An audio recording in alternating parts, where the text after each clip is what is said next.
Bismillahirrahmanirrahim. Assalamualaikum warahmatullahi wabarakatuh. Alhamdulillahirabbil alamin wassalatu wassalamu ala sayyidina Muhammadin wa ala alihi wa sahbihi ajmain. Amma ba'du. Bapak-bapak, ibu yang dirahmati Allah, alhamdulillah pada kesempatan siang ini kita dipertemukan oleh Allah dalam keadaan yang sehat walafiat. Semoga ini menjadi satu dari apa yang akan kita bicarakan pada kesempatan siang hari ini.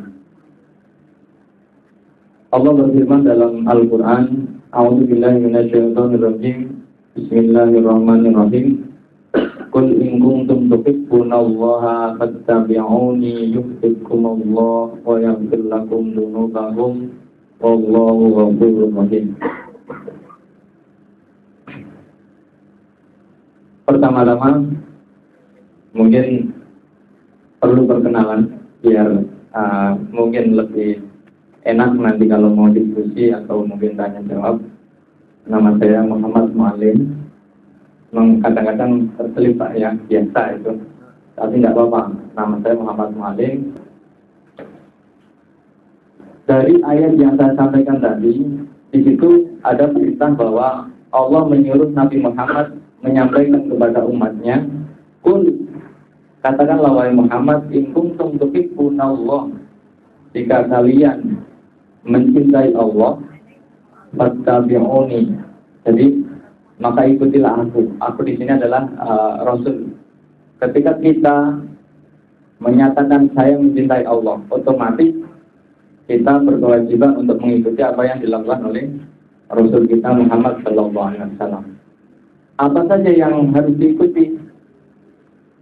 Ya, apa yang disampaikan, apa yang dilakukan, itu yang harus kita ikuti. Termasuknya apa? Termasuk dalam bagaimana kita berinvestasi untuk akhirat kita. Kita mungkin sudah sering berinvestasi untuk dunia, atau untuk diri kita, atau untuk jiwa kita. Misalnya kita menabung, atau kita mengikuti asuransi. Ketika kita meninggal, otomatis ada keuntungan bagi ahli waris. Tapi belum tentu bagi yang meninggal. Kalau akhirat, ketika kita investasi untuk akhirat, maka otomatis yang dapat bukan hanya ahli waris. Kita yang meninggal dapat, insya Allah ahli warisnya juga dapat berkahnya. Salah satu contoh harta yang bisa diwariskan untuk investasi akhiratnya ada 3 hal. Yang ketika kita meninggal dunia, ini masih bekerja dan masih menghasilkan keuntungan. Kalau kita investasi di dunia, kalau kita meninggal mungkin bisa putus atau berpindah tangan. Tapi kalau kita investasi kepada akhirat, kepada Allah, itu nggak akan salah alamat, tetap terkirim kepada kita. Apa saja? Yang pertama adalah sedekah jariyah. Sedekah jariyah itu apakah harus dengan harta? Tidak. Sedekah itu lebih luas maknanya. Berbeda dengan infak. Kalau sedekah itu bisa dengan apa saja? Menyapu musola, memakmurkan musola, kemudian apalah menyediakan minuman buat orang-orang yang lain. Senyum, sampai senyum bisa dikatakan sedekah. Tergantung dalam keadaan seperti apa orang itu dalam kehidupannya. Kalau dia kaya raya, ya senyum tidak ngefek lah. Gampangnya sedekahnya terlalu kecil. Tapi kalau orangnya tidak punya apa-apa, senyum itu sudah menjadi sedekah yang terbesar. Membantu orang lain, menunjukkan arah, menghindarkan kerikil atau duri di jalan termasuk juga sedekah. Bahkan memberi makan hewan peliharaannya pun termasuk sedekah. Dan sedekah ini macam-macam modelnya. Ada yang kadang-kadang kita niati dengan sedekah, adalah yang tidak kita niati. Istilahnya tiba-tiba ada orang lewat minta langsung dikasih. Kadang-kadang kalau sudah terbiasa itu sudah nggak mikir lagi orang mau nipu kayak mau nggak. Kadang-kadang orang saya belum makan kasih. Kan? Kadang-kadang seperti itu. Dan ketika kita sudah bisa mencapai derajat yang tidak hitung-hitungan kepada Allah, Allah semakin dermawan kepada kita. Tanpa kita sadari tiba-tiba kita mendapat keuntungan minimal 10 kali lipat. Di dalam ayat lain disebutkan Man ja'a bil hasanati falahu asyru amsalihha. Barang siapa memberikan satu kebaikan kepada Allah, Allah membalas 10 kali lipat minimal.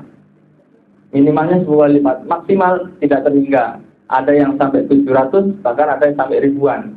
Tergantung keimanan masing-masing orang yang melakukan itu. Semakin kuat tauhid seseorang, maka semakin besar apa yang dianugerahkan Allah kepadanya. Contoh, kita mungkin sering membaca Al-Quran, sering membaca sejarah ketika Nabi Ibrahim contohnya dilanda masalah yang istilahnya dihadapkan pada pilihan hidup dan mati, yang sudah dimasukkan di dalam tumpukan kayu yang siap dibakar.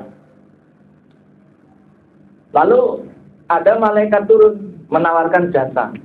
Wahai Nabi Ibrahim, adakah kau butuh bantuan kepadaku? Seandainya kita jadi Nabi Ibrahim, insya Allah kita akan terima. Oh iya jelas, saya mau mati ini gitu kan. Masa nggak ditolong? Tapi apa jawaban Nabi Ibrahim berbeda dengan kita? Adapun kepadamu wahai malaikat, saya tidak butuh.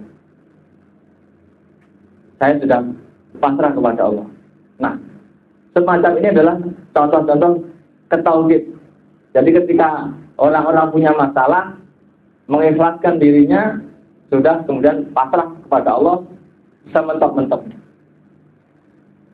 Ada juga contoh yang lain dalam kasus Nabi Ibrahim juga, ketika diminta untuk mengikhlaskan anaknya untuk dijadikan korban.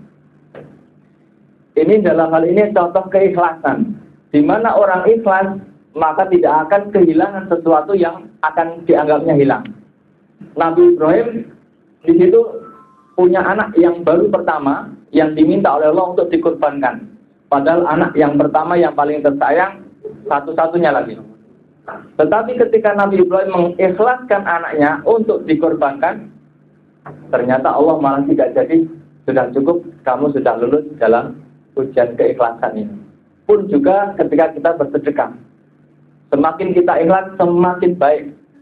Meskipun untuk melatih keikhlasan ini butuh waktu dan butuh latihan. Latihannya apa?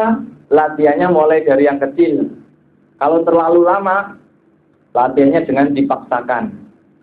Dipaksain. Lama-lama juga terbiasa. Ini adalah bagi orang-orang yang punya harta.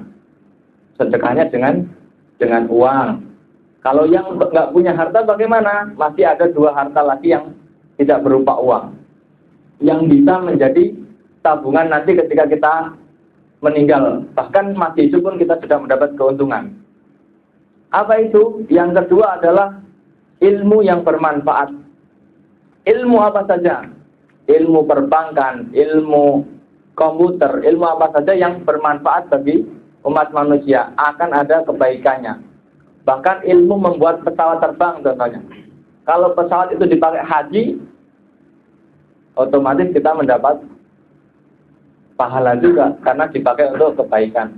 Ilmu apa misalnya arsitek membangun masjid, membangun gedung, ya di situ untuk kebaikan manusia, kebaikan umat manusia, tentu ada pahalanya juga.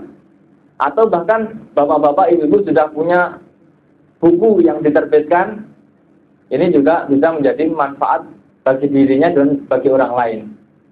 Nah, kalau sudah harta tidak punya, ilmu juga tidak punya, masih ada satu lagi. Apa Bapak?